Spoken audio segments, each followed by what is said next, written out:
श्रीमद् भागवतम स्कंद संख्या 3 अध्याय संख्या 4 श्लोक संख्या 33 कैंटो 3 चैप्टर 4 टेक्स्ट 33 श्लोक पढ़ता हूं। विदुर अपि उद्ध्वात श्रुत्वा कृष्णस्य परमात्मनः क्रीडया उपात तेहस्य कर्माणि श्लाघितानि च। विदुरः अपि उद्ध्वात श्रुत्वा कृष्णस्य परमात्मनः क्रीडया उपात देहस्य कर्माणि श्लाघितानि च। इसका अनुवाद पढ़ता हूं श्रील प्रभुपाद द्वारा। श्रील प्रभुपाद की जय। विदुर ने उद्धव से क्षणभंगुर जगत में परमात्मा भगवान कृष्ण के आविर्भाव तथा तिरोभाव के संबंध में भी सुना। ये ऐसा विषय है जिसका अनुसंधान महर्षियों द्वारा अत्यंत अध्यवसाय द्वारा किया जाता है। कौन पढ़ेगा इसका अनुवाद? उसके बाद दूसरा पढ़ेगा तात्पर्य। Come on please. Hare Krishna. अनुवाद में पढ़ लेता। विदुर ने उद्धव से इस मर्त्यलोक में परमात्मा अर्थात भगवान कृष्ण के आविर्भाव तथा तिरोभाव के विषय में भी सुना, जिसे महर्षिगण बड़ी ही लगन के साथ जानना चाहते हैं। तात्पर्य any devotee would like to read? मैं तात्पर्य पढ़ती हूँ। जी माता। तात्पर्य श्रील प्रभुपाद जी के द्वारा। श्रील प्रभुपाद जी की जय। परमात्मा अर्थात भगवान श्री कृष्ण के अभिभाव तथा तिरोधान का विषय महान ऋषियों तक के लिए रहस्य बना हुआ है। इस श्लोक में परमात्मनः शब्द महत्वपूर्ण है। सामान्य जीव प्राय आत्मा कहलाता है, किंतु भगवान श्री कृष्ण कभी भी सामान्य जीव नहीं है, क्योंकि वह परमात्मा है। फिर भी मनुष्य के रूप में उनका अभिभाव तथा इस मृत्यु लोक से पुनः उनका तिरोधान उन शोध अर्थियों के लिए शोध का विषय है, जो बड़ी ही लगन के साथ शोध कार्य करते हैं। ऐसे विषय निश्चय ही अत्यधिक रोचक हैं, क्योंकि शोध अर्थियों को श्री भगवान का दिव्य धाम खोजना होता है, जिसमें श्री भगवान मृत्यु लोक की लीलाएं समाप्त करने के बाद प्रवेश करते हैं। किंतु महान ऋषियों तक को कोई जानकारी नहीं है कि इस भौतिक आकाश के परे आध्यात्मिक आकाश है, जहां भगवान श्री कृष्ण अपने संगियों समेत नित्य निवास करते हैं। यद्यपि उसी के साथ साथ वह इस मृत्यु विश्व के सारे ब्रह्मांडों में बारी बारी से अपनी लीलाएं प्रदर्शित करते रहते हैं। इसकी सत्यता की पुष्टि ब्रह्म संहिता 5:37 में हुई है। गोलोक एवं नित्य सत्य खिलात्म भूतः। श्री भगवान अपनी अचिंत्य शक्ति से अपने सनातन धाम गोलोक में रहते हैं, फिर भी साथ साथ परमात्मा रूप में वे सर्वत्र आध्यात्मिक तथा भौतिक आकाशों में अपने विविध रूपों द्वारा विद्यमान रहते हैं।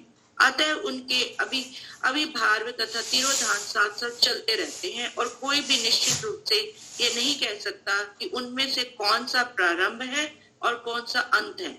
उनकी सनातन लीलाओं का कोई आदि अंत नहीं है। उन्हें शुद्ध भक्त से ही जाना जा सकता है, अतः तथा कथित शोध कार्य में मूल्यवान स्पष्ट नष्ट नहीं किया जाना चाहिए। थैंक यू माता जी, थैंक यू वेरी मच। अब कौन इसमें जो है इंपॉर्टेंट पॉइंट्स बताएगा, फिर हम उनको जो है डिस्कस करते हैं। हरे कृष्णा प्रभु जी। हरे कृष्णा प्रभु जी, इसमें ये लिखा है कि भगवान के जो पृथ्वी पे आना और पृथ्वी से जाना, इसका एक रहस्य। हरे कृष्णा। यस प्रभु जी, आप बोलिए। हरे कृष्णा प्रभु जी। यस प्रभु जी, इसमें भगवान इसमें बता रहे हैं कि बहुत सारे शोधकर्ता ऋषि हैं जो कि अनादिकाल से इस खोज में लगे हुए कि भगवान का जन्म कैसे हो रहा है या भगवान का तिरोभाव कैसे हो रहा है, लेकिन वह अभी तक इसको समझ नहीं पाए हैं, क्योंकि भगवान अचिंत्य हैं। भगवान एक ही साथ गोलोक धाम में भी अपनी लीलाएं कर रहे हैं, और ये भौतिक ब्रह्मांड के अनेक ब्रह्मांड हैं, उसमें भी साथ साथ में प्रकट हो रहे हैं और तिरोभाव हो रहा है, तो कोई भी उनकी इस लीला को समझ नहीं पा रहा है। ये भगवान इसमें बता रहे हैं। और कुछ? हरे कृष्णा प्रभु जी, एक पॉइंट इसमें ये भी है कि जो भी वो लीलाएं कर रहे हैं, जो भी उनका अभिभाव तिरुभाव जो भी है, वो एक शुद्ध भक्त के द्वारा ही जाना जा सकता है। गुड। हाँ, तो शोध कार्य का हमें कोई वो मतलब नहीं है, क्योंकि हमारी इंद्रियां लिमिटेड है। हाँ, उसमें समय नष्ट नहीं करना चाहिए। अब साधारण जीव जो है वो सामान्य आत्मा है, और जबकि भगवान सूक्ष्म है और वो परमात्मा है, परमात्मा रूप में इस भौतिक ब्रह्मांड में वो व्याप्त है। देखिए, अब ध्यान से अगर पढ़ेंगे, विदुर ने उद्धव से क्षण भंगुर जगत में परमात्मा भगवान श्री कृष्ण, एक क्षण भंगुर इस्तेमाल हुआ है शब्द। इसका मतलब ये है कि ये जगत जो है टेम्पोरेरी है, दुखाल्यम अशाश्वतम, परिवर्तित होता रहता है, बदलता रहता है, एक समान नहीं रहता है, और अल्टीमेटली इसको भी प्रलय में डिस्ट्रॉय होना है। ये क्षण भंगुर है।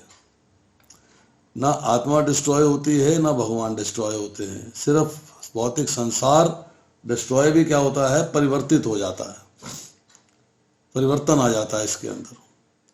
दूसरी बात, यहाँ पर दो शब्द एक साथ इस्तेमाल किए हैं, परमात्मा भी और भगवान श्री कृष्ण भी। तो यहाँ जो है इन दोनों का भेद समझना आवश्यक है कि दो शब्द एक साथ क्यों इस्तेमाल, मतलब दोनों शब्दों का अर्थ क्या है। सिर्फ भगवान कृष्ण इस्तेमाल कर लेते या केवल परमात्मा इस्तेमाल कर लेते, पर यहाँ बताया जा रहा है कि जगत में परमात्मा भगवान कृष्ण के, मतलब भगवान कृष्ण जो है अपने आप को प्रत्येक जीव के हृदय में परम आत्मा के रूप में प्रेजेंट करते हैं, मैनिफेस्ट करते हैं। वो प्रत्येक जीव के हृदय में विराजमान हो गए। क्यों? इसलिए कि जीव जो है भगवान से अलग होकर इस संसार के अंदर भोगने के लिए, एंजॉय करने के लिए, अपनी जो इंडिपेंडेंस ऑफ फ्री विल है उसको यूज करने के लिए आ गया है। भगवान जानते हैं कि इसका असली घर तो मेरा स्थान है जहाँ मैं रहता हूँ, इसको वहाँ वापस आना है, पर चूंकि मेरी संतान है, मेरा पुत्र है, तो मैं इसको जो है भौतिक संसार में अकेला नहीं जाने देता। इसलिए भगवान उसके साथ उसके हृदय में विराजमान हो गए। Yes, I am present there, मैं वहाँ पे विराजमान हो गया हूँ। अब भगवान अंदर बैठ के प्रेरणा देते हैं। अब देखिए, इसकी चर्चा आती है कठोपनिषद के प्रथम अध्याय के तित्यवल्ली के श्लोक संख्या 1 में, जहाँ जिसका ट्रांसलेशन पढ़ता हूँ, परम कृपालु परमात्मा, परम आत्मा मतलब जो आपके हृदय में विराजमान है, कृपावश ही जीव को उसके कल्याण संपादन के लिए श्रेष्ठ शरीर प्रदान करते हैं। मतलब जो मनुष्य शरीर है सबसे श्रेष्ठ शरीर है, इससे श्रेष्ठ कोई शरीर नहीं है, नंबर 1। और फिर जीवात्मा के साथ स्वयं भी उसी के हृदय के अंतस्थल में परम ब्रह्म के निवास स्वरूप श्रेष्ठ स्थान में अंतर्यामी रूप से प्रविष्ट हो जाते हैं। तो हृदय रूपी घोंसले के अंदर, हृदय रूपी स्थान के अंदर परमात्मा भी विराजमान है और आत्मा भी विराजमान है। इतना ही नहीं, दोनों साथ साथ सत्य का पान करते हैं और शुभ कर्मों के अवश्यंभावी सत्फल का भोग करते हैं। दोनों ही भोग में बड़ा अंतर है, परमात्मा के भोग में और आत्मा के भोग में बड़ा अंतर है। परमात्मा असंग है, अभोक्ता है, प्रत्येक प्राणी के हृदय में निवास करके उसके शुभ कर्मों के फल का उपभोग करना उनकी वैसी ही लीला है जैसे अजन्मा होकर जन्म ग्रहण करना। प्रेजेंट है, दिखने में लगता है परमात्मा भोग रहे, पर भोग नहीं रहे, असंग है, अभोक्ता है। आगे कहते हैं कि वह भोगते हुए भी वस्तुतः नहीं भोगते, अथवा यह भी कहा जा सकता है परमात्मा सत्य को पिलाते हैं, शुभ कर्म का फल भुगताते हुए भी जीवात्मा पीता है और फल भोगता है, परंतु जीवात्मा फल भोग के समय असंग नहीं रहता और अभिमानवश उसमें सुख का उपभोग करता है। इस प्रकार साथ रहने पर भी जीवात्मा और परमात्मा दोनों छाया और धूप की भांति भिन्न हैं। जीवात्मा छाया की भांति अल्प प्रकाश है, अल्पज्ञ है, परमात्मा धूप की भांति पूर्ण प्रकाश है, सर्वज्ञ है। परंतु जीवात्मा में जो कुछ अल्प ज्ञान है वह परमात्मा का ही है, जैसी छाया में अल्प प्रकाश पूर्ण प्रकाश धूप का ही होता है। इसके बाद कहते हैं इस रहस्य को समझकर मनुष्य को अपने में किसी प्रकार की शक्ति सामर्थ्य का अभिमान नहीं करना चाहिए और अंतर्यामी रूप से सदा सर्वदा अपने हृदय में रहने वाले परम आत्मीय परम कृपालु परमात्मा का निरंतर चिंतन करते रहना चाहिए। तो बड़ी क्लियर कट बात जो है कठोपनिषद में कही गई। अब इसके बाद आगे कहते हैं, यमराज जी बता रहे हैं नचिकेता को, कहते हैं यमराज जी अब भगवान से प्रार्थना कर रहे हैं, स्तुति कर रहे हैं भगवान की। यमराज कहते हैं, हे परमात्मा, आप हमें वह सामर्थ्य दीजिए जिससे हम निष्काम भाव से यज्ञ आदि शुभ कर्म करने की विधि को भली भांति जान सकें और आपके आज्ञा पालनार्थ उसका अनुष्ठान करके आपकी प्रसन्नता प्राप्त कर सकें। मतलब भगवान को प्रसन्न करने के लिए कार्य करने हैं, भगवान को प्रसन्न करने के लिए भगवान के आदेश के अनुसार कार्य करने हैं। ये फिलॉसफी दी जा रही है आपको कठोपनिषद के अंदर। इसके बाद कहते हैं, इस मंत्र में यमराज ने परमात्मा से उन्हें जानने की शक्ति प्राप्त करने के लिए प्रार्थना करके भाव दिखलाया है कि परम ब्रह्म पुरुषोत्तम को जानने और प्राप्त करने का सबसे उत्तम और सरल साधन भगवान की भक्ति है, अर्थात भगवान की प्रार्थना करना है। अब इसके बाद आता है मुंडक उपनिषद 3 अध्याय 1 खंड 1 और 2 श्लोक। इसमें फिर वही चीज दोहराई गई है कि जिस प्रकार गीता में जगत का अश्वत्थ पीपल के वृक्ष के रूप में वर्णन किया गया है, उसी प्रकार इस मंत्र में शरीर को पीपल के वृक्ष का और जीवात्मा परमात्मा को पक्षियों का रूप देकर वर्णन किया गया है। भगवत गीता के 2 अध्याय के 22वें श्लोक में इसकी चर्चा आती है। इस तरह का वर्णन कठोपनिषद में भी गुहा में प्रविष्ट छाया और धूप के नाम से आया है। दोनों का भाव एक ही है। मनुष्य मानो एक वृक्ष है, मनुष्य शरीर मानो एक वृक्ष है और ईश्वर तथा जीव उसमें सदा रहने वाले 2 मित्र पक्षी हैं। दोनों हृदय रूपी वृक्ष में एक ही घोंसले में निवास करते हैं। दोनों में एक जीवात्मा उस वृक्ष के फल रूप अपने कर्म फलों को अर्थात प्रारब्ध के अनुसार प्राप्त हुए सुख दुखों को आसक्ति एवं द्वेष पूर्वक भोगता है और दूसरा ईश्वर उन कर्म फलों को किसी प्रकार भी किंचित भी संबंध न जोड़कर देखता रहता है। 13वें अध्याय के 23वें श्लोक में इसकी चर्चा मिलती है भगवद गीता में। उपद्रष्टा है, अनुमंता है और साक्षी है। फिर इसके बाद अगले श्लोक में चर्चा आती है कि हृदय रूपी वृक्ष के घोंसले में निवास करने वाला जीवात्मा जब तक अपने साथ रहने वाले परम सूर्य परमेश्वर की ओर नहीं देखता, शरीर में ही आसक्त होकर उसी में निमग्न रहता हुआ है, अर्थात शरीर में अतिशय ममता करके उसके द्वारा भोगों को भोगने में रचा पचा रहता है, तब तक असमर्थता रूप दीनता से मोहित होकर ये नाना प्रकार के दुख भोगता है। जब कभी भगवान की निर्हैतुकी दया से अपने से भिन्न नित्य अपने ही समीप रहने वाले परम सुहृद परम प्रिय और भक्तों द्वारा सेवित ईश्वर को, उनकी आश्चर्यमयी महिमा को जो जगत में सर्वत्र भिन्न भिन्न रूप से प्रकट हो रही है, प्रत्यक्ष कर लेता है, तब वो भक्ति के मार्ग पर चल के भगवान के धाम जाने में सक्षम होता है और शोक रहित हो जाता है। तो यहाँ जगह जगह जो है भगवान के बारे में बताया गया है। इसी तरह श्वेताश्वर उपनिषद में चर्चा आती है 4 खंड के 14वें अध्याय के 15वें-16वें श्लोक में। वे परम परमात्मा जो सूक्ष्म से भी सूक्ष्म है, अर्थात जो बिना उनकी कृपा में नहीं जाने जाते, जो सबकी हृदय रूप गोह स्थान के भीतर स्थित हैं, वे हमारे अत्यंत समीप हैं और अखिल विश्व की रचना करते हैं। वे स्वयं विश्व रूप होकर भी अनेक रूप धारण किए हुए हैं। तो भगवान अपने आप को अलग अलग रूपों में प्रेजेंट करते हैं, अलग अलग समय पे प्रेजेंट करते हैं, अलग अलग। पर यहाँ पे जो है क्या कहा है कि भगवान कृष्ण ही परमात्मा रूप में आपके हृदय में विराजमान है, अंतर्यामी हो गए हैं, आपके मन और आप इंद्रियों की सब बातों को जानते हैं। अंतर्यामी करते हैं। तो भगवान और परमात्मा दोनों शब्द एक साथ इस्तेमाल किए शो करने के लिए, ये एम्फेसाइज करने के लिए कि जिसको हम परमात्मा नाम से पुकारते हैं भगवान कृष्ण ही हैं और कोई नहीं है। भगवान कृष्ण ही अपने आप को परमात्मा रूप से आपके शरीर के हृदय रूपी घोंसले में प्रेजेंट करते हैं, वहां रहते हैं, सूक्ष्म से भी सूक्ष्म। इसके बाद आती है चर्चा कि भगवान के आविर्भाव और तिरोभाव, कि भगवान अपने आप को प्रेजेंट कैसे करते हैं। कुछ लोग कहते हैं कि देवकी के गर्भ पैदा हुए,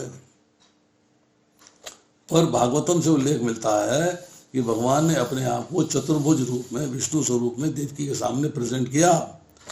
जब देवकी उनसे रिक्वेस्ट करती है कि मैं आपको शिशु रूप में देखना चाहती हूँ, तो भगवान जो है उन्होंने अपने आप को शिशु रूप में परिवर्तित कर लिया, शिशु रूप में देवकी की गोद में आ गए। अब प्रभुपाद जी लिखते हैं, इस श्लोक में परमात्मा शब्द अत्यंत अर्थगर्भित है। सामान्य जीवधारी साधारणतः आत्मना कहा जाता है, मतलब आत्मा को धारण करने वाला। आत्मना मीन्स आत्मा को धारण करने वाला। जो सामान्य जीव है वो शरीर प्राप्त करता है और उसमें आत्मा जो है शरीर के अंदर प्रेजेंट रहती है, इसलिए उसको आत्मन कहा जाता है। परंतु भगवान जो है उनके साथ विराजमान है, इसे परम आत्मन कहा जाता है। ये साधारण प्राणी नहीं है, इसलिए परमात्मा है। फिर भी मानव प्राणी के रूप में उनका आविर्भाव तथा पुनः नश्वर जगत का तिरोभाव शोधकर्ताओं के लिए अन्वेषण का विषय है। महर्षि भी समझ नहीं पाते, बड़े बड़े मुनि पर समझ नहीं पाते कि भगवान का प्रकट कैसे हो रहा है, भगवान का तिरोभाव, वहां से परलोक गमन, मतलब अपने धाम में कैसे गमन कर रहे हैं, अपने धाम में कैसे जा रहे हैं। ये बात जो है थोड़ा रहस्य बनी हुई है, इसको लोग नहीं समझ पाते। परंतु जहां नश्वर जगत में अपनी लीलाओं का स्मरण करने के पश्चात वे प्रवेश करते हैं, क्योंकि शोधकर्ताओं को भगवान का दिव्य धाम खोजना होता है। दिव्य धाम में भगवान इस जो ये संसार है, भौतिक संसार है जहां हम लोग रह रहे हैं, यहाँ पर जब अपने आप को प्रेजेंट करते हैं, अपने आप को प्रकट करते हैं, तो यहाँ से जो है वो लौट कर अपने धाम जाते हैं। ये सिस्टम जो है कैसे होता है, इस पर अभी भी लोग रिसर्च करते रहते हैं, अभी भी लोग सोचते रहते हैं, विचारते रहते हैं कि हाउ इज दिस पॉसिबल। परंतु बड़े बड़े महर्षियों के भी जानकारी नहीं है। इस भौतिक संसार, ये जो भौतिक संसार का आकाश है, इसके परे एक आध्यात्मिक आकाश है जिसे परव्योम कहते हैं। विरजा नदी के पार, मतलब कार्नव सागर के पार, विरजा नदी के पार परव्योम है। और इधर जो है हम भौतिक संसार में लौकिक इस लोक में रह रहे हैं, इस लौकिक संसार में रह रहे हैं। अब जहाँ भगवान कृष्ण अपने सहचरों के साथ नित्य निवास करते हैं। नित्य का मतलब क्या है? नित्य का मतलब ये है, हम कहते हैं भगवान निराकार रूप में वृंदावन में अपने आप को प्रकट किए, मतलब उनका जन्म हुआ, जन्म होने के बाद वो यहाँ पे अपनी लीलाएं कर रहे हैं, तो वहां से गायब हो गए क्या? वहां से यहाँ आ गए? वहां नहीं है। नहीं, यहाँ नित्य का मतलब ये है भगवान वहां भी उपस्थित हैं और यहाँ भी उपस्थित हैं और अपनी लीलाएं अलग अलग ब्रह्मांडों में, अलग अलग धामों में करते रहते हैं। किसी में कोई लीला चल रही है, किसी दूसरे में कुछ और लीला चल रही है, तीसरे में कुछ और लीला चल रही है, चौथे में कुछ और लीला चल रही है, अर्थात उनकी लीलाएं चलती रहती हैं। हम यद्यपि वे एक ही साथ अपनी लीलाओं का प्रदर्शन नश्वर जगत में और एक के बाद एक सब ब्रह्मांडों में करते हैं, सब जगह उनकी लीला चलती रहती है। अब देखिए, इसी संसार में, इसी पृथ्वी पर जो हम ग्लोब देखते हैं, इसके अंदर भी चर्चा करते हैं। सवेरे की हम भगवान की मंगल आरती करते हैं 4:30 बजे, 4:30। अगर 4:30 यहाँ पर हो गए हैं तो इंग्लैंड में 4:30 क्या टाइम है? यहाँ से 5.5 घंटे पहले। अमेरिका में क्या है? 11 घंटे पहले। कनाडा में क्या है? 11-12 घंटे पहले। मतलब उस वक्त जो है, यहाँ से अगर यहाँ पे दिन के 4:30 बजे हैं तो वहाँ पे जो है इस वक्त रात्रि के 3:30, 4, 5:30 बजे होंगे। तो उसके बाद जब वहाँ यहाँ पे जब शाम हो जाएगी, वहाँ दिन हो जाएगा। वहाँ दिन हो गया, वहाँ मंगल आरती चल रही है। यहाँ शाम हो चुकी है, यहाँ संध्या आरती चल रही है। मतलब भगवान की कोई ना कोई आरती, कोई ना कोई लीला हर जगह चल रही है। समय अनुसार हर जगह का समय अलग अलग है। ये भगवान ने जो है लीला रची हुई। अब कहते हैं ब्रह्म संहिता में इस तथ्य का अनुमोदन किया गया है, गोलोक एवं निव सत्य खिलात्मभूता। भगवान अपनी अचंत शक्ति द्वारा अपने शाश्वत अधिवास गोलोक में निवास करते हैं। अब भगवान की शक्तियां क्या हैं, अचिंत शक्ति, एनर्जीज क्या हैं लॉर्ड की, इसको आज समझने का प्रयास करेंगे, थोड़ा समय इसके ऊपर देंगे। फिर भी परमात्मा के रूप में एक ही साथ अपनी अभिव्यक्तियों की अनेक रूपता द्वारा वे परम्योम और लौकिक व्योम दोनों में सर्वत्र विद्यमान रहते हैं। अब इस लोक में विद्यमान है, अरे कहाँ दिखाई तो दे नहीं रहे। अरे 520 साल पहले आए थे चैतन्य महाप्रभु के रूप में, उसके बाद कहाँ है? उसके बाद इस लोक में कहाँ है? दिखाई दे रहे हैं कहीं? किसी को आप भगवान कह सकते हो? नहीं, पर हैं। कैसे हैं? दो रूप में। एक आपके हृदय में विराजमान है, इस लोक में विराजमान है, इस लोक में उपस्थित है, इस लोक में प्रेजेंट है। दूसरा अष्ट विग्रह के रूप में भगवान ने अपने आप को जगह जगह उपस्थित किया है, अलग अलग रूपों में। अगर आप देखेंगे, हम डीटी वर्शिप करते हैं, हम दिल्ली की बात करते हैं, कहीं पे राधा माधव हैं तो भगवान की थोड़ी सी जो डीटी है उसकी शक्ल सूरत थोड़ी डिफरेंट है। कहीं पे राधिका रमन है तो शक्ल सूरत डिफरेंट है, राधा पारसारथी हैं तो शक्ल सूरत डिफरेंट है, रुक्मिणी द्वारकाधीश हैं तो शक्ल सूरत डिफरेंट है। मतलब वही भगवान यहाँ पर अपने अर्च विग्रहों के रूप में उपस्थित हैं अलग अलग स्थान पर उनके जो बॉडीली फीचर्स हैं उसमें थोड़ा सा परिवर्तन है, चेंज है। अब हम कहें ओहो राधिका रमन जी तो सफ़ेद हैं और राधा पारसारथी काले हैं, हाँ हैं, क्यों है उसकी चर्चा अलग है। पर सवाल ये है कि भगवान हर जगह उपस्थित हैं, सर्वत्र हैं और ओमनी प्रेजेंट हैं, और हमको भी यहाँ पे दर्शन दे रहे हैं अर्च विग्रह के रूप में। अब इसके बाद कहते हैं उनका आविर्भाव और तिरुभाव एक साथ चलता रहता है। भगवान जब अपने आप को प्रकट करते हैं उनका आविर्भाव हो रहा है, जब अपने धाम विराज जाते हैं वापस तो उनका तिरुभाव हो रहा है, ये चलता रहता है। निश्चित रूप से कोई नहीं कह सकता कि किसका आरंभ हो रहा है और किसका अंत हो रहा है। उनकी नित्य लीलाओं का ना तो आरंभ है ना अंत, केवल शुद्ध भक्त के द्वारा उनकी शिक्षा प्राप्त की जा सकती है। इस विषय में तथाकथित शोध कार्य केवल समय का क्षय है। मतलब एक व्यक्ति जो है उसको बोला कि भाई 2 + 3 तो कहता है 5, फिर पूछा 2 - 3 तो चुप, अब बोला -1, 2 में से 3 घटाए तो -1 हो गया। अब वो -1 क्यों है इस पे रिसर्च कर रहा है वो। अरे भाई पढ़ाया जा रहा है, जिसने रिसर्च करी है उन्होंने फैसला कर लिया है, उसको स्वीकार कर लो। तो वो उसको स्वीकार न करके अपनी तरफ से कुश्ती लड़ने की कोशिश कर रहे हो कि मैं ढूंढ लूँ -1 क्यों है। तो यहाँ जो है प्रभुपाद जी लिख रहे हैं कि जब रिसर्च की हुई है, मुनियों ने, ऋषियों ने, महर्षियों ने यह ज्ञान प्राप्त कर रखा है, कुछ अभी रिसर्च कर रहे हैं उन्हें करने दो।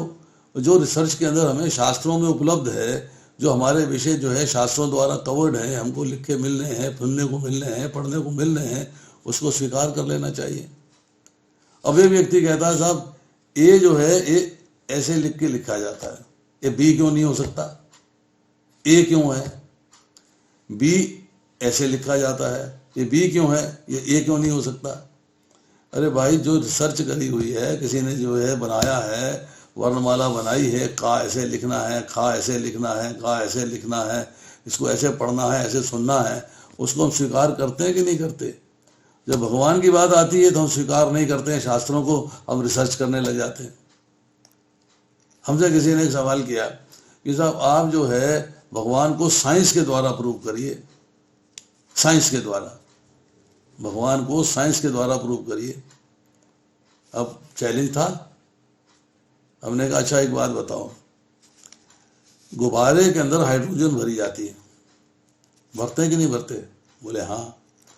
हाइड्रोजन से गुब्बारा उड़ता है, बोले हाँ। हमने कहा गुब्बारा फट गया, हाइड्रोजन बाहर निकल आई, हवा में ऑक्सीजन भी है तो पानी क्यों नहीं बन जाता। पानी तो हाइड्रोजन जमा ऑक्सीजन है ना, H2O कहते हैं उसको। 2 एटम जो है हाइड्रोजन के मिलते हैं, 1 एटम ऑक्सीजन का मिलता है तो पानी बनता है। तो पानी जो है वो हाइड्रोजन को हवा में छोड़ दिया जाए तो ऑक्सीजन के साथ मिलके पानी क्यों नहीं बना देती। इसका मतलब है कोई उसमें ऐसी चीज़ है जिसके बारे में हमें ज्ञान नहीं है कि हम हाइड्रोजन को ऑक्सीजन के साथ मिलके पानी बना सकें।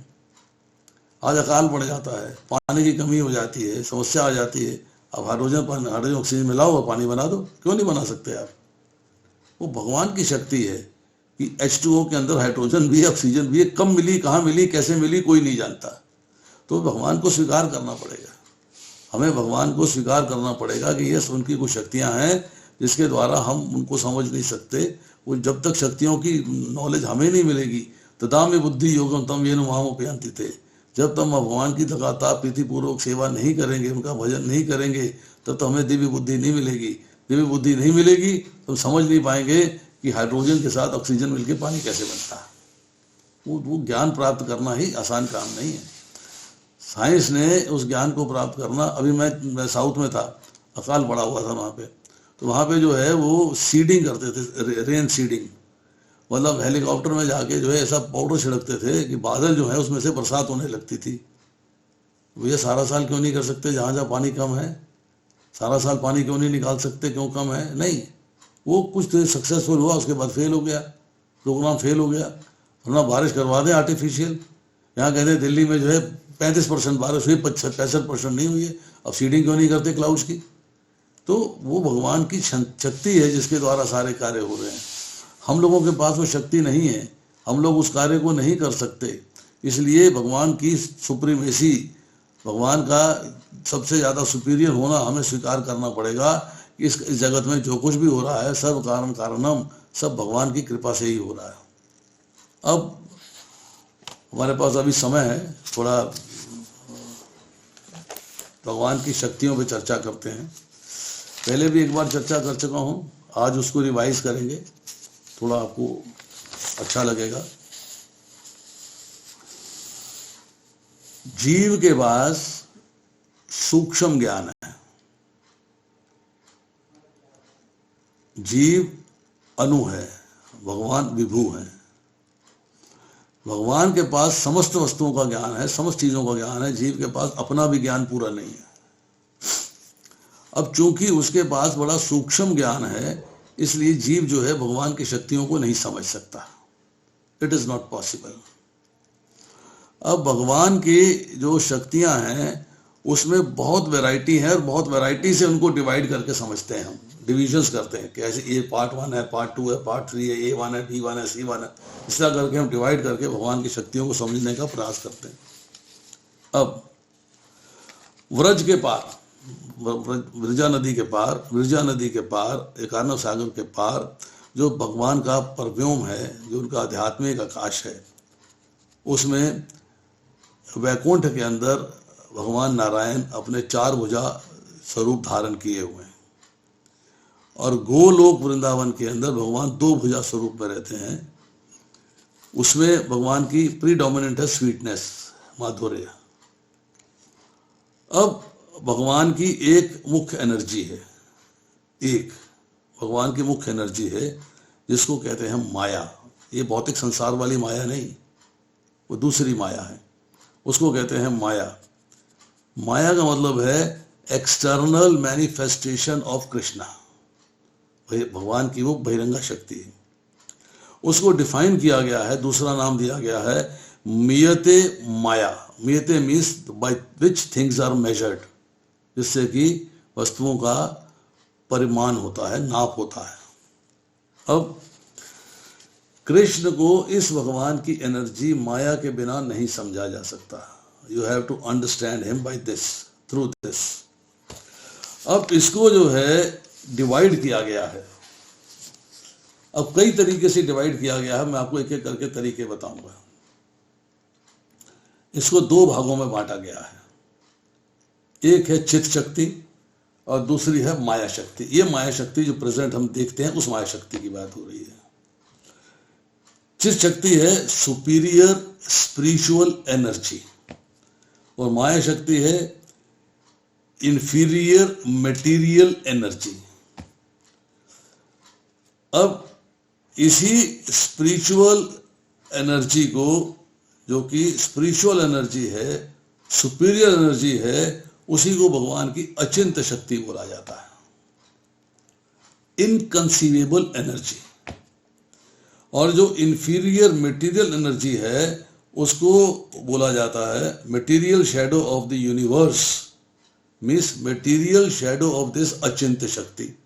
अचिंत्य शक्ति नहीं है वो, इसकी छाया है, इसकी भौतिक संसार की मटेरियल शैडो है, भौतिक छाया है इसकी अचिंत्य शक्ति की। अब आती है 3 शक्तियों का ट्रांसफॉर्मेशन, 3 शक्तियों में ट्रांसफॉर्म होती है, इसको बोलते हैं विभाव। विभाव इसमें एक है चित्त शक्ति, स्पिरिचुअल पोटेंसी कहलाती है, दूसरी है जीव शक्ति, लिविंग एंटिटी कहलाती है, और तीसरी है माया शक्ति, इल्यूजरी पोटेंसी कहलाती है।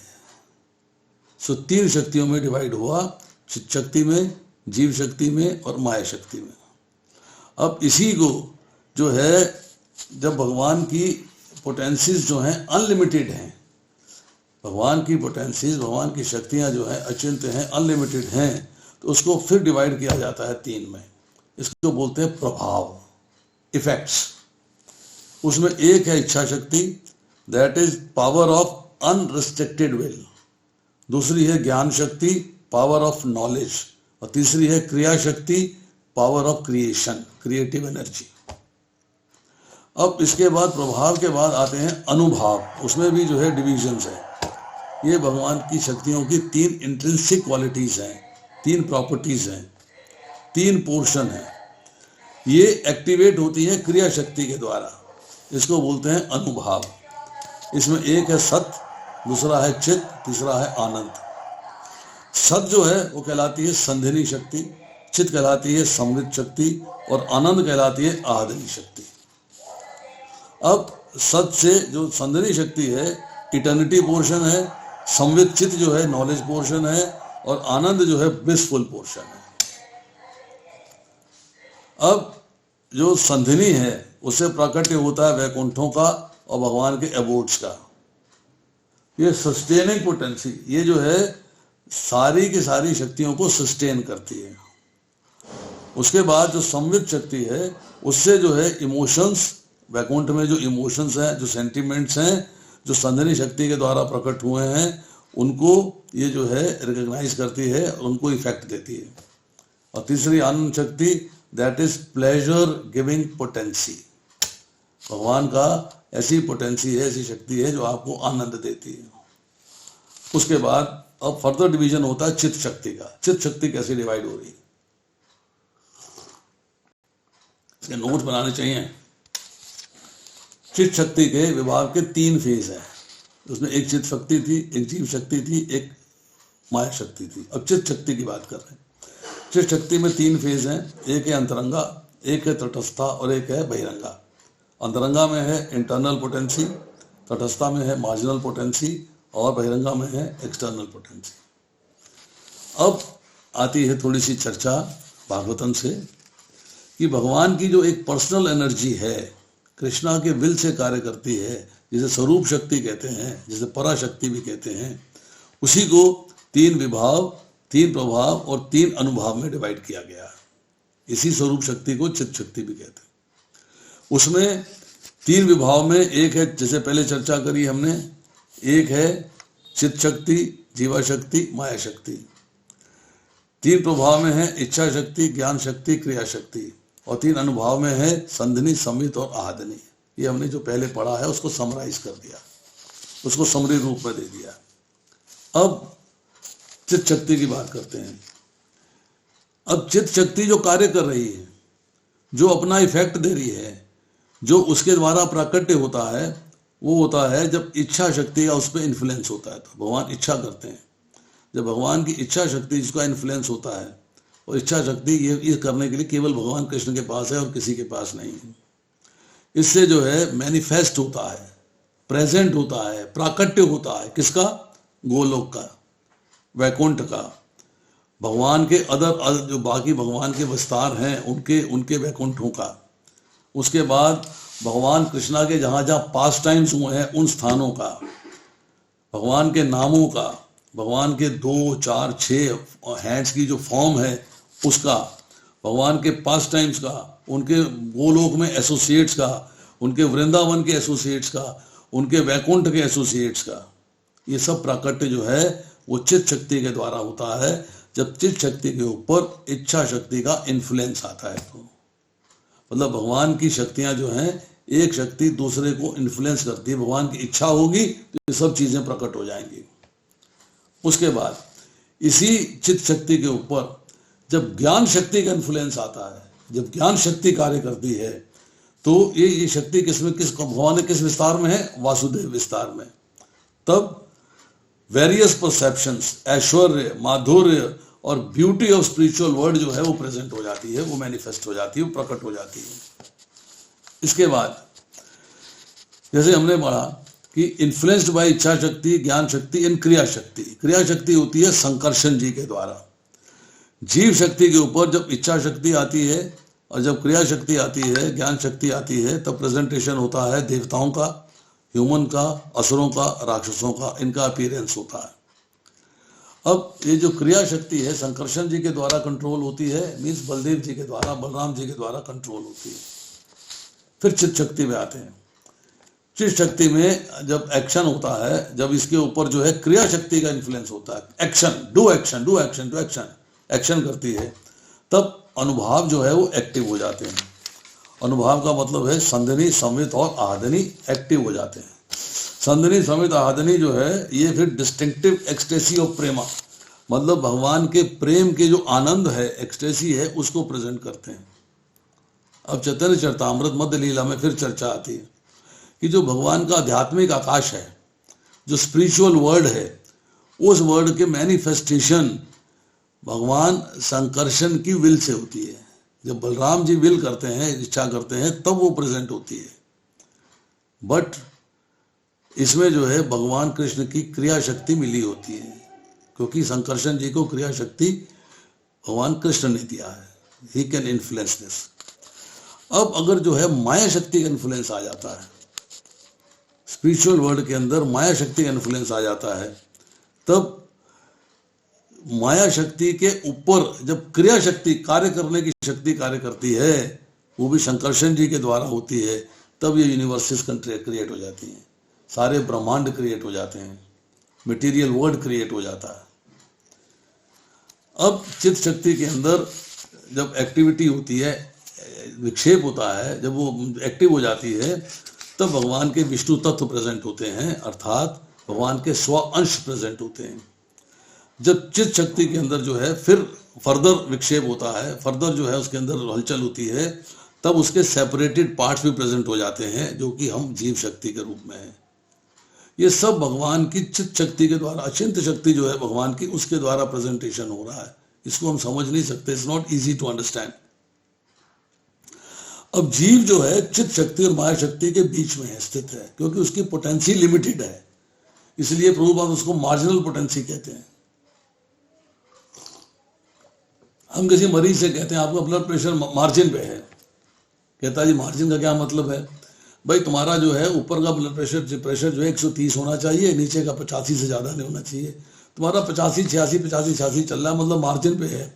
कम भी हो सकता है, 80 पे आ सकता है, ज़्यादा हो सकता है, 90 100 110 पे जा सकता है, तो मार्जिनल हो गया है। इसी तरह जीव शक्ति जो है ये मार्जिनल पोटेंसी है माया शक्ति के अंदर और भगवान की सुपीरियर एनर्जी के अंदर। अंतरंगा शक्ति और बहिरंगा शक्ति के बीच में मार्जिनल पोटेंसी जो है जीव शक्ति है।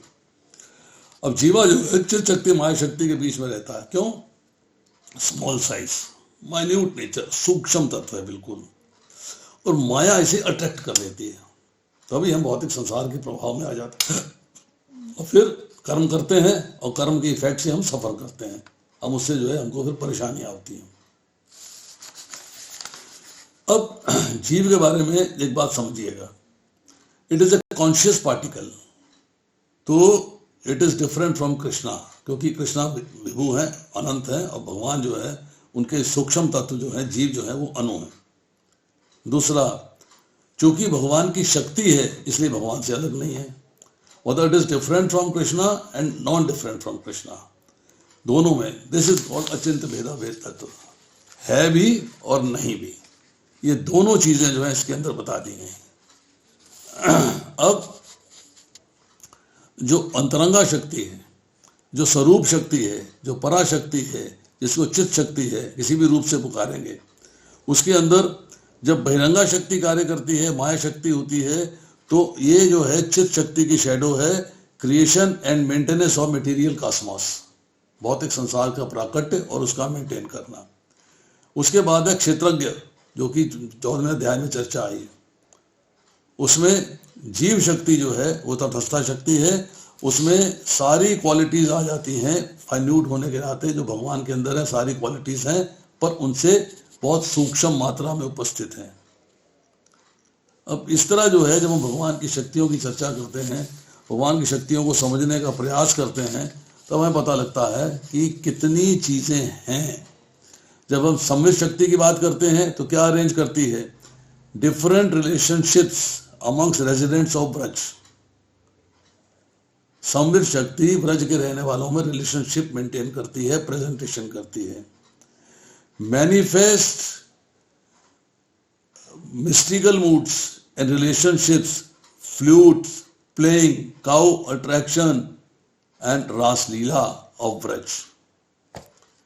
यही जो संधिनी शक्ति है ये मैनिफेस्ट करती है एलिमेंट्स के रूप में, अर्थ के रूप में, वाटर के रूप में, एयर के रूप में। विलेजेस, फॉरेस्ट, गोवर्धन वगैरह सब जो है वो संधिनी शक्ति से प्रेजेंट होते हैं, मैनिफेस्ट होते हैं। और spiritual forms of Shri Krishna वो भी इसी से प्रेजेंटेशन आती है। Radhika Rani, friends, companion, servants, cows, मतलब maintain spiritual abode and Braj. तो इस तरह जो है हम जो भगवान की शक्तियों की चर्चा करते हैं वो हम कहते हैं भगवान की शक्तियां अचिंत्य हैं, हमारे विचिंतन से परे हैं, समझ में नहीं आती। चैतन्य चरितामृत की मध्य लीला के अंदर 20वें अध्याय में इनकी डिटेल में चर्चा हुई है। ये शक्तियां भगवान की समझना जो है इस बुद्धि में नहीं बैठती, बात इसमें नहीं समझ में आती जब तक आप बहुत इंट्रिगेसी से डेप्थ में जाके इसे नहीं समझोगे। You have to take care, बहुत ही गहराई में जाके इसको समझना पड़ेगा। अब यहाँ जो चर्चा आ रही है, भगवान अपनी अनेक रूपता द्वारा परव्योम और लौकिक व्याप्त दोनों में सर्वत्र विद्यमान रहते हैं।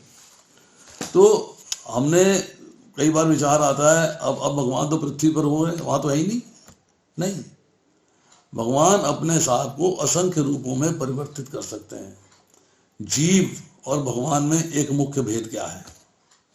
वन मोस्ट इंपॉर्टेंट डिफरेंस क्या है जीव में और भगवान में? क्या अंतर है दोनों में?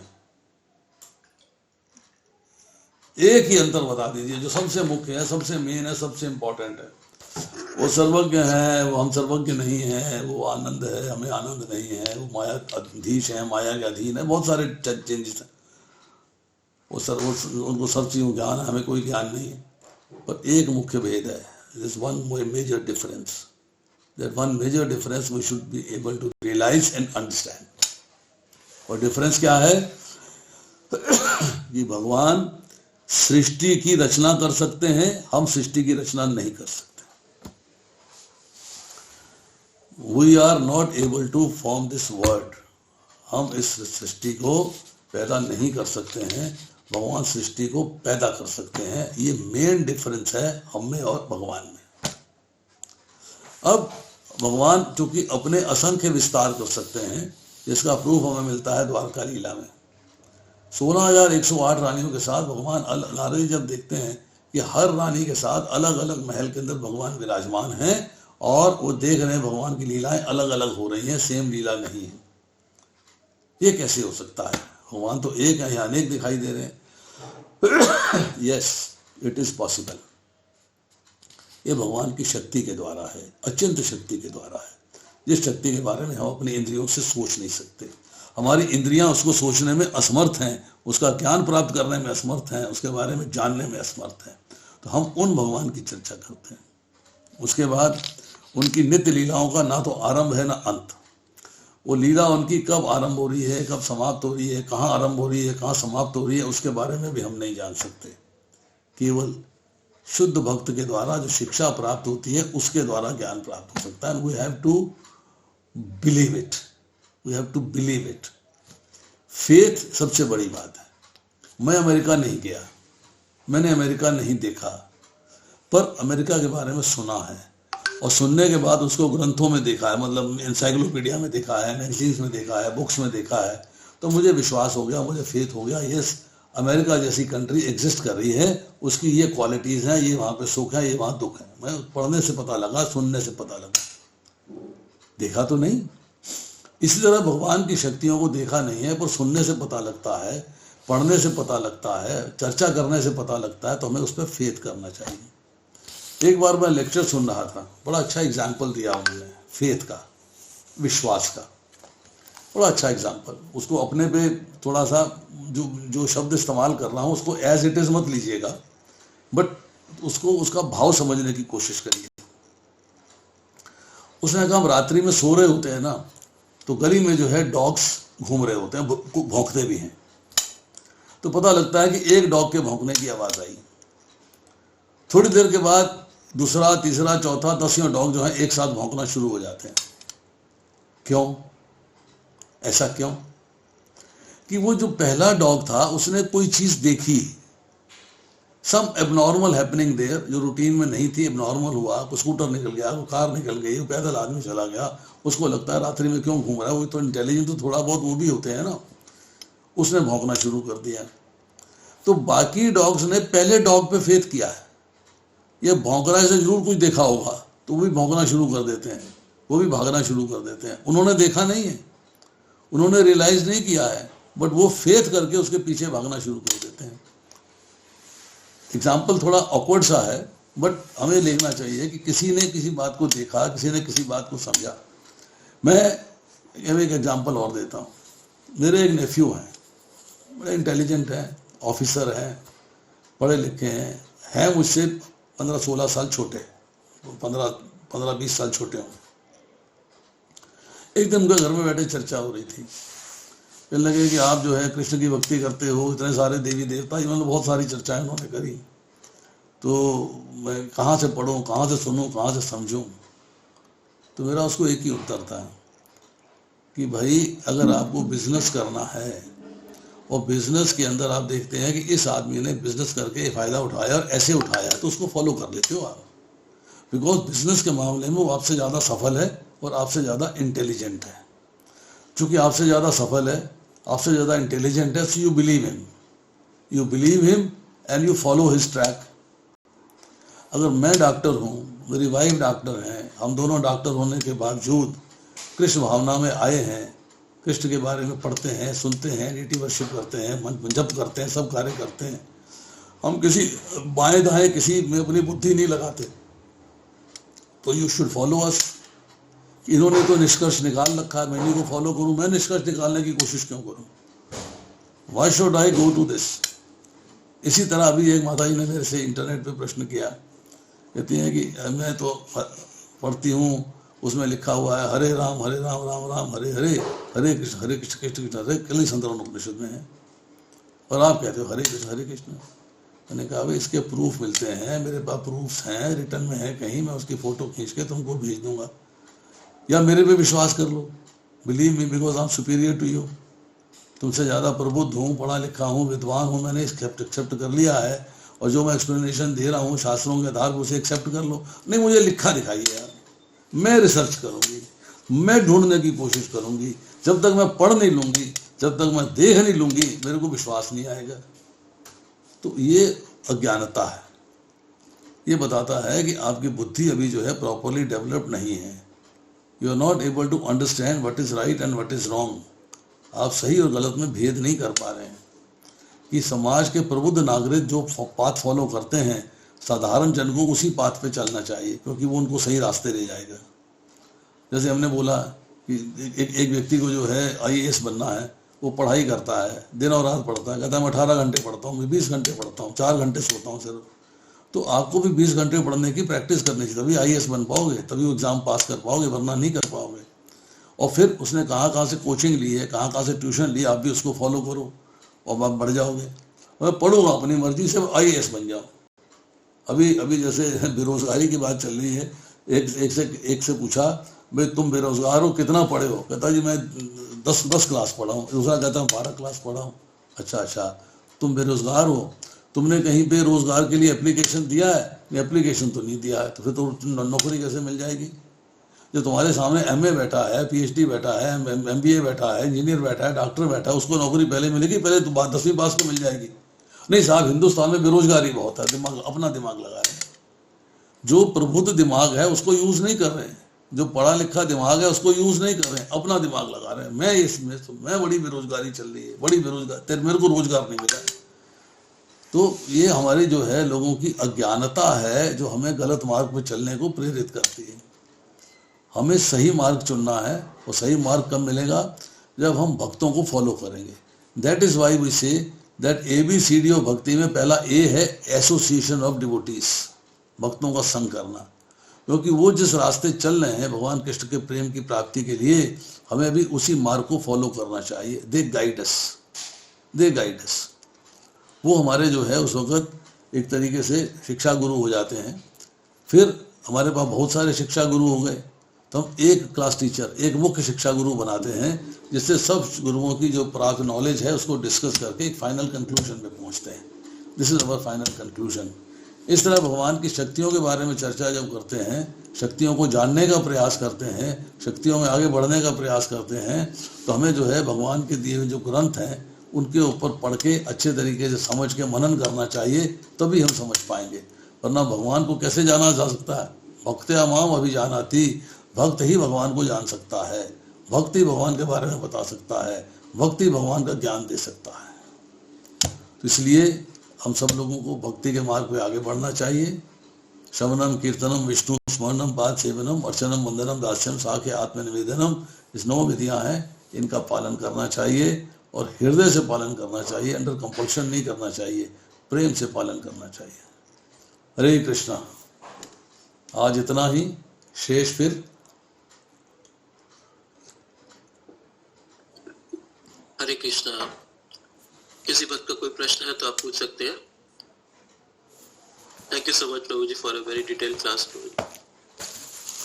तो any devotee has any question, you can ask, you can type in the comment box or you can unmute your mic and ask. Online भक्तों का भी कोई प्रश्न है तो आप चैट बॉक्स में डाल सकते हैं। हरे कृष्णा। जी प्रभु जी। प्रभु जी, आपने बताया है कि भगवान हमारे हृदय में भी हैं, उसको हम कैसे देख सकते हैं, कैसे अनुभव कर सकते हैं? हम बाहर तो हमेशा प्रयास करते हैं कि डीटीज में देखना, या भगवान अंदर जो हृदय में है उसको कैसे हम देख सकते हैं? एक व्यक्ति ने मेरे से प्रश्न किया, आपसे मिलता जुलता, सेम प्रश्न नहीं था, मिलता जुलता प्रश्न था। एक ने कहा कि भगवान हमारे हृदय में विराजमान है तो हम उन्हें बाहर क्यों देखें? हमारे हृदय में है। हमने कहा आप हृदय में भगवान को देख सकते हो? बोला नहीं देख सकते। फिर कैसे जानते हो हृदय में है? देख तो सकते नहीं आप। एक बात। दूसरी बात, हमने कहा दूसरी बात यह है कि आप अपनी पत्नी से प्रेम करते हैं? बोले हाँ जी बहुत प्रेम करता हूँ। मैंने कहा पत्नी से प्रेम करते हैं, पत्नी अब आपके हृदय में रहती है? कहता हो हर वक्त मेरे हृदय में रहती है, मेरे मन में हर वक्त रहती है, मेरे हृदय में हर वक्त रहती है। मैंने कहा पत्नी आपकी हृदय में हर वक्त रहती है और आपके पर्स में उसकी फोटो है, क्यों भाई? जब हृदय में है तो पर्स में फोटो की क्या जरूरत है? What is the need? Realization होती है मेमोरी से, रियलाइजेशन होती है स्मरण से, रियलाइजेशन होती है फील से, रियलाइजेशन होती है कि मेरे में जो आत्मा है उसको शक्ति भगवान दे रहे हैं, ये फील करने से। कि आत्मा में अपने आप में शक्ति नहीं है, आत्मा में शक्ति भगवान से आ रही है और शरीर में शक्ति आत्मा से आ रही है। अल्टीमेटली शरीर में शक्ति भगवान से आ रही है, ये फील करना है, फीलिंग है, ये देखना नहीं। You can't see with eyes, you can't see with eyes. अब मैं आपको इस आइज के ऊपर एक छोटी सी घटना सुनाता हूँ, शायद आपने पढ़ी भी होगी कभी किसी स्कॉन मैगजीन में। एक छोटी बच्ची 8-9 साल की होगी, उसके हार्ट में नुक्स हो गया और कार्डियोलॉजिस्ट पे गए। उसने कहा जी कार्डियक सर्जन के पास जाइएगा, इसका हार्ट में फलाना फलाना नुक्स है और वो ऑपरेट करेगा तो ठीक होगी। तो गुजरात की बात है, डॉक्टर मेहता है वहाँ पे एक सीनियर कार्डियक सर्जन, उनके पास ले गए और डॉक्टर मेहता ने उसको देखा और उसको बोला भी देखो इसका ऑपरेशन तो मैं कर दूंगा पर सर्वाइवल के चांस 10% है, 90% डेथ है टेबल पे, 90% नहीं चलेगी, तो 10% बचेगी। तो माता पिता घबरा गए, अल्टीमेटली फैसला किया मर तो जाएगी ये, तो टेबल पे मरने तो शायद बच जाए, कृपा हो जाए भगवान की, शायद बच जाए, मरना तो इसे है ही है। तो उन्होंने ऑपरेशन के लिए यस कर दी। और लड़की डॉक्टर साहब से क्या कहती है? कहती डॉक्टर साहब मेरे को ये पता है कि मेरे हृदय में भगवान रहते हैं। नरसिंह भगवान की पूजा किया करती थी वो, मेरे हृदय में नरसिंह भगवान रहते हैं। आप जब मेरे हार्ट का ऑपरेशन करो ना तो नरसिंह भगवान को जरूर देखना, फिर मुझे बताना, अगर मैं बच गई ना तो मुझे बताना कैसे हैं। वेरी इंटेलिजेंट गर्ल, मैं बच गई तो मुझे बताना भगवान कैसे दिखते हैं। अब ऑपरेशन हुआ एंड लड़की टेबल के ऊपर डेथ हो गया। मतलब हार्ट बीट बंद हो गया उसका। डॉक्टर थोड़ा सा उदास होकर बाहर आ गया। कितने प्यार से बच्ची ने कहा था भगवान को देखना, भगवान के बारे में बताना। मैं कहाँ देखूं भगवान, किसी को दिखाई थोड़ा देते हैं, मेरे को कहाँ दिखाई देंगे, आई कांट सी। कोई 30 सेकंड बीते होंगे, 30 सेकंड्स। उनका असिस्टेंट ओटी से भागा भागा बाहर प्री ऑपरेटिव रूम में आया। डॉक्टर साहब heart is beating, heart beat start हो गया। फटाफट अंदर गए, जाके देखा हार्ट बीट स्टार्ट हो गया है। उसको लड़की सरवाइव कर गई, लड़की वॉज अलाइव। ऑपरेशन खत्म हो गया, लड़की ठीक हो गई। जब ठीक होने के बाद लड़की को होश में आ गया तो डॉक्टर से पूछती है कि मैं बच गई हूँ, आपने भगवान को देखा था वहाँ, मेरे हृदय में विराजमान थे ना। Doctor was clueless, he had no answer. उसने कहा मैंने देखा तो नहीं है, I couldn't see him but I could realise कि he is there. I could realise, वो रियलाइजेशन आनी चाहिए, वो फील आना चाहिए, वो सेंस आनी चाहिए कि यस कृष्णा इज देयर। मैं रियलाइज करता हूं कि भगवान वहां थे, उन्होंने ही तुमको बचाया है। हम तो डिक्लेयर कर गए डेड है, हमारे एंगल से यू वर डेड, तुम्हारे पास कोई शक्ति नहीं थी बचने की, but it is only God that he saved you. तो वो भगवान को हम जो है हृदय में देख नहीं सकते हैं, हम उनको रियलाइज कर सकते हैं, उनको अंडरस्टैंड कर सकते हैं, उसके ऊपर सोच सकते हैं, फील कर सकते हैं। दैट इज द प्रेजेंस कि हम इसे रियलाइज करते हैं कि यस भगवान है, भगवान है, यस। दूसरी बात, अर्जुन ने एक प्रश्न किया भगवान कृष्ण से कि मनुष्य ना चाहते हुए भी पाप कर्मों में प्रेरित क्यों होता है। हृदय में भगवान बैठे हैं पर आत्मा डिजायर कर रही है गलत काम करने के लिए, बट इनडायरेक्टली एक प्रेरणा आती है, ये गलत काम है, इसे नहीं करना, इससे नुकसान होगा। पर आत्मा जो है उसके ऊपर माया का इतना ज़्यादा प्रभाव है, इतनी ज़्यादा एक्टिवेटेड है वो माया के द्वारा कि आत्मा गलत कार्य करने का डिसीजन लेती है। भगवान कहते हैं ultimately this is your free will, I sanction it, go and do.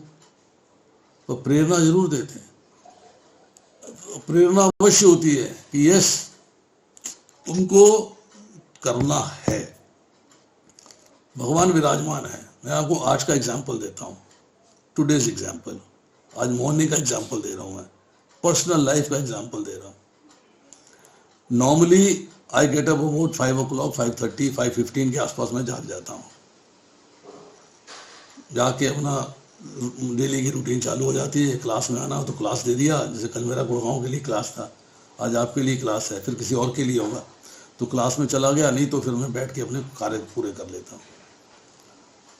कल रात मुझे खांसी बहुत थी तो मैंने कफ सिरप पिया। कफ सिरप पिया, उसमें जो एंटीहिस्टामिनिक होता है उससे नींद आती है। तो नॉर्मली मैं 1-1:30 बजे के आसपास सोता हूँ, कल मैं 12 बजे ही सो गया। सुबह अलार्म बजता रहा, मैं 5-6 अलार्म लगा रखे हैं, हर 10 मिनट के बाद एक अलार्म बजता है। बजते लास्ट अलार्म बज गया, मेरी नींद जो है थोड़ी सी खुली, फिर मैं लेट गया, आंखें बंद कर, दवाई मुझे नींद खोलने नहीं दे रही थी, पर एकदम अंदर से प्रेरणा आई, अरे भाई लेक्चर लेना, सोता रहेगा तो लेक्चर कैसे लेगा, वहाँ वेट करते रहेंगे, तू लेक्चर दे, तो सो रहा है आराम से। So at the spurt of a moment मैं खड़ा हुआ हूँ और मैंने जो है जादू की तरह फटाफट, मॉर्निंग के कार्यक्रम पूरा नहीं कर पाया मैं, जो 5 बजे उठ के करता था, तो मैं फटाफट उठा हूँ। फटाफट उठ के मैंने जो है अपना नित्यकर्म निपट के नीचे आ गया हूँ, टाइम पे आगे लेक्चर दे दिया। वो प्रेरणा किसकी थी, वो इंस्ट्रक्शन किसका था, वो मेरे को इंस्टिगेट किसने किया, जा तेरे को लेक्चर देना, जल्दी उठ, सोता ही रहेगा क्या, वो भाव कहाँ से आया, वो भगवान की प्रेजेंस फील होती है। Yes he is there, he understands my problem, वो मेरी प्रॉब्लम को समझते हैं कि मेरे क्या चल रहा है, शारीरिक क्या कष्ट हो रहा है, उसका मैंने क्या निदान किया है और फिर मुझे क्या कार्य करना है। हाँ, अगर मैं प्रेरणा से नहीं उठता, सोता रहता तो आज क्लास नहीं करता, क्लास मिस हो जाती। तो भगवान को रियलाइज करिए, भगवान को फील करिए कि यस ही इज देयर। भगवान को देखने का प्रयास हृदय में मत करिएगा, वही शुष्क वातावरण हो जाएगा, ये देखने ढूंढते ही रहोगे, उन्हें दिखाई देंगे नहीं। फील करना पड़ेगा, feel, that is important. Thank you प्रभु जी। हरि कृष्णा प्रभु जी, दंडवत प्रणाम। Who's calling? हाँ बताइए, बोलिए। प्रभु जी मेरे दो क्वेश्चंस हैं। मेरा पहला क्वेश्चन है कि आपने बोला कि जब जीव और भगवान में क्या व्हाट आर द डिफरेंसेस, तो आपने बोला कि ही इज अ क्रिएटर, तो इसमें इज इट ओनली कि वो क्रिएशन वाला पार्ट है या इवन दैट कंट्रोलर वाला पार्ट भी है? दोनों है। जीव तो कभी कंट्रोल नहीं, जीव कंट्रोल नहीं होता। हाँ जीव कभी कंट्रोलर नहीं बनता ना, तो इसका मतलब जो डिफरेंस है वो है that the supreme personality of God head is a creator and a controller both, right?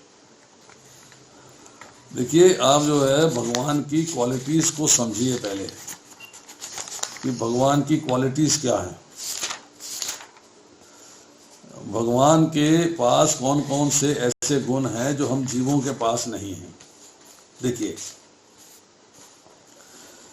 भगवान कण कण में व्याप्त हैं, हम अपने आप में व्याप्त हैं। आत्मा की बात हो रही है। भगवान पे कोई बंधन नहीं है, हम बंधन में हैं कर्म फलों के। भगवान अंशी हैं, हम उनके अंश हैं।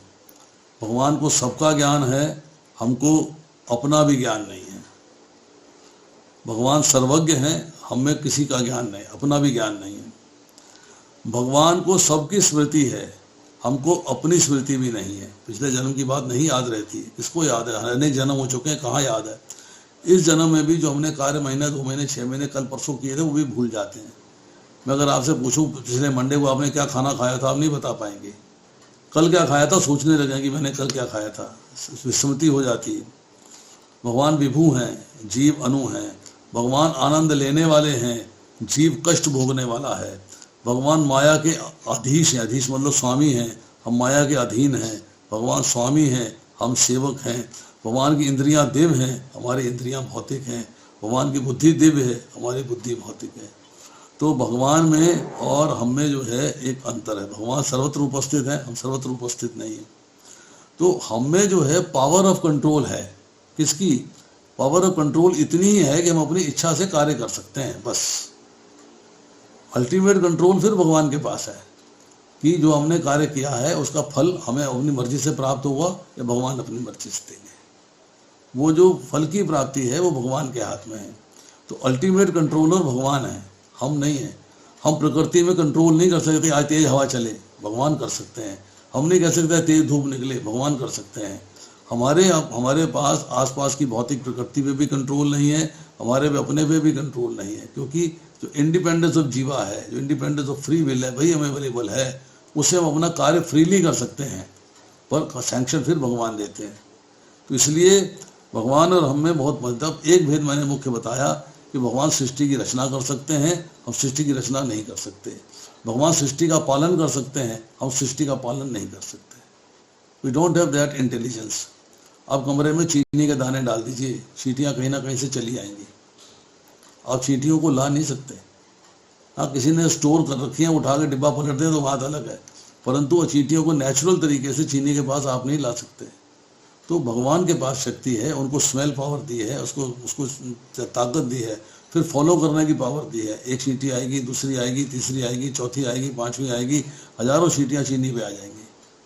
वो कंट्रोल जो है भगवान के हाथ में। इसलिए भगवान को जो है पालन करता कहते हैं, पालन करने वाले हैं। हम पालन नहीं कर सकते, हम अपना ही पालन नहीं कर पाते। ये कमी हो रही है, वो कमी हो रही है, खराबी हो रही है, वो खराबी हो रही है। इसलिए भगवान सृष्टि के रचयिता भी हैं और सृष्टि के पालक भी हैं। हम ना सृष्टि के रचयिता हैं ना सृष्टि के पालक हैं।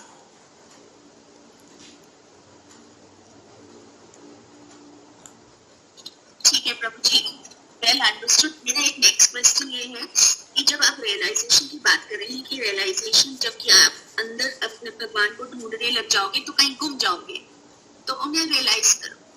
तो रियलाइज करने की पहली सीढ़ी क्या है? इज इट एसोसिएशन और is it reading? What is it? पहली सीढ़ी क्या है? ठीक है, हम सब बचपन से सुनते हैं that you know we have a soul inside, we should be very honest, we have conscious around, वो सब हम बचपन से पढ़ते हैं। But now at this stage what is that step of understanding, you know, that if you have to realize then this is the first step. एक लड़का लड़की से शादी होने वाली है। अब उसने रियलाइज किया कि she is going to be my wife. अब वो हर समय जो है उसके स्मरण में डूबा रहता, अरे मेरी वाइफ, मेरी पत्नी, मेरी प्रेमिका, मेरा ये मेरा वो रियलाइज करता है। कब रियलाइज करता है? जब उसे ज्ञान हो जाता है कि मेरी वाइफ होने वाली है।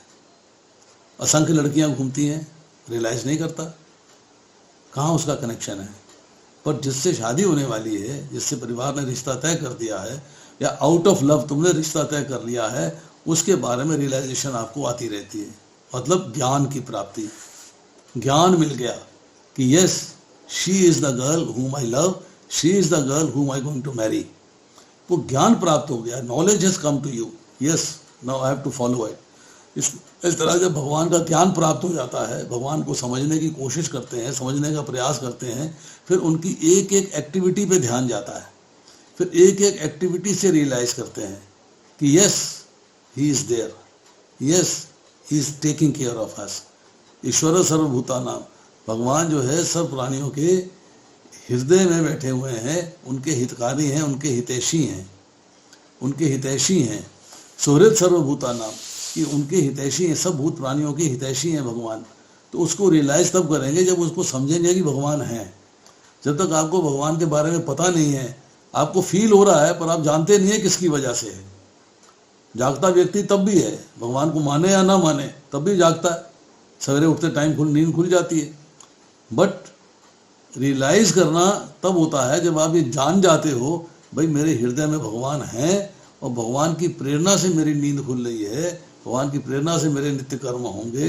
तो वो रियलाइजेशन तब आती है जब आपका भगवान के बारे में ज्ञान प्राप्ति हो जाती है, थोड़ा सा नॉलेज मिल जाती है कि yes he is there and he is taking care of me. Knowledge सबसे इंपॉर्टेंट चीज है।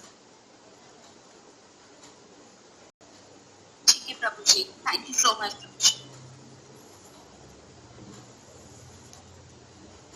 और बताइए।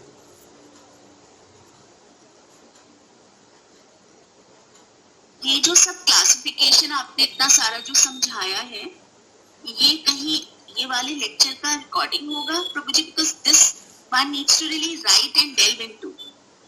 ये क्लासिफिकेशन आपको वरुण प्रभु देंगे। वरुण प्रभु के पास इसका लिंक होगा। गाँव वाले तरुण प्रभु अभी उन्होंने रिकॉर्ड किया होगा आज। रिकॉर्डिंग माता जी मैंने ग्रुप पे भेज दी है, मैं यहाँ पे भी पिंग कर देता हूँ। You can note it down. Because I am on my way to office, I cannot write right now. Okay, I just pinged in the chat और इसको आप मतलब कहीं रख सकते हैं। मेरे ग्रुप में डाल दो, मिल जाएगा सबको। हाँ हाँ डाल दिया ऑलरेडी।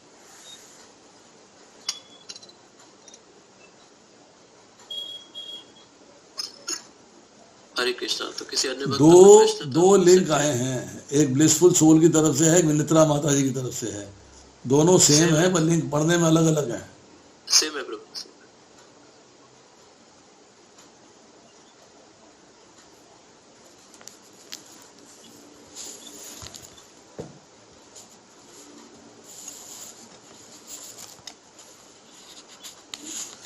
ये जो भगवान की शक्तियों की क्लासिफिकेशन है ना, ये बहुत लंबी है। ये इसको समझना जो है बार बार सुनना पड़ेगा। भागवतम के अंदर है, 4थे स्कंद के अंदर भी है, और चैतन्य चरितामृत के जो है मध्य लीला के 20वें अध्याय में है। इसको जो है नोट्स बनाए मैंने इसके अंदर से, तो बहुत डिटेल्ड है और बहुत ही मतलब समझना भी बड़ा कठिन है। It's not easy. हाँ, मतलब प्रभु जी, so this all classification, if I say कि हम लोग ये सब इसलिए समझ रहे हैं, one is definitely कि हमें भगवान के बारे में और जानकारी मिलेगी, हमारा स्ट्रॉन्ग होता है। बट इफ आई से कि एक लाइनर में अगर मैं कहूँ कि ये सब कुछ हम इसलिए समझ रहे हैं just to understand one thing कि भगवान कौन है, इज इट?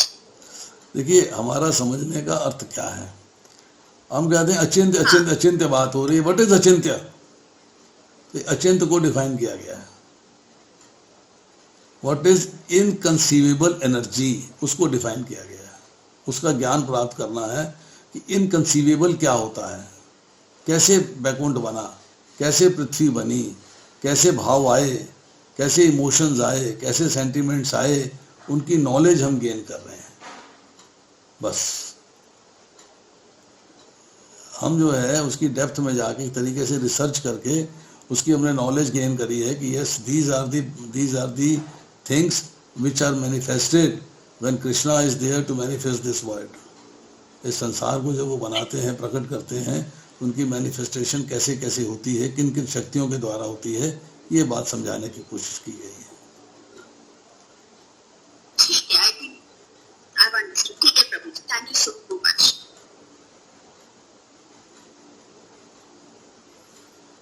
और कोई?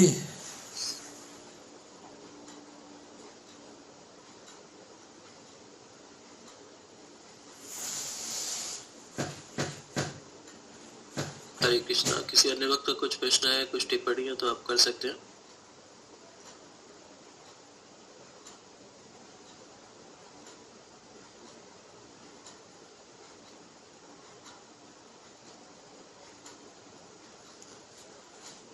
ठीक है प्रभु, अगर किसी का कोई प्रश्न नहीं है तो वाइंड अप कर देते हैं।